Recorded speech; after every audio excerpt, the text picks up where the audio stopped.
ભાવ પલટાય આચાર ફરે. સમજ જ્ઞાનમાં પરિણામ પામે એટલે વર્તનમાં પરિણામ પામે દાદા ભગવાન. જ્ઞાની પુરુષ દાદા ભગવાન કહે છે, આ ક્રમિક માર્ગ શું કહે છે કે બાહ્ય આચાર પલટાય પછી ભાવ પલટાય તો સંસાર છૂટે એવું છે. તમે ઘેર રહીને અજ્ઞાન દશામાં ક્યારે સર્વાંશ થઈ રહો ને ક્યારે તમારા બાહ્ય આચાર પલટાય? ત્યાં શી રીતે બાહ્ય આચાર પલટાય? એટલે આ માર્ગ બિલકુલ અક્રમ છે અને વૈજ્ઞાનિક એટલે કે સાયન્ટિફિક છે અને ઓછી મહેનતે કામ થાય એવું છે. અમે અમારા જ્ઞાનમાં બાહ્યાચાર જોયા પછી આ માર્ગ મૂક્યો છે અને તે ભગવાનની આજ્ઞા લઈને મૂક્યો છે. એટલે અમે બાહ્યાચારને ઉડાડી દીધો.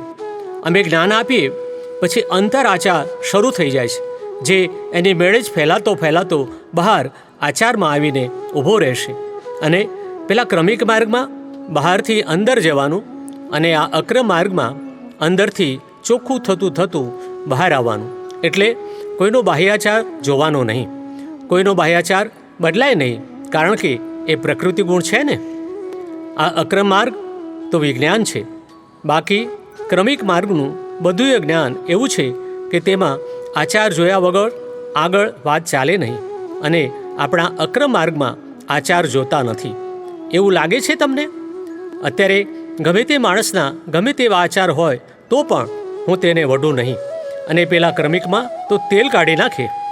ક્રમિક માર્ગના ગુરુ તો કહેશે, કેમ બીડીઓ પીવો છો? બીડી પીવાની છોડી દો.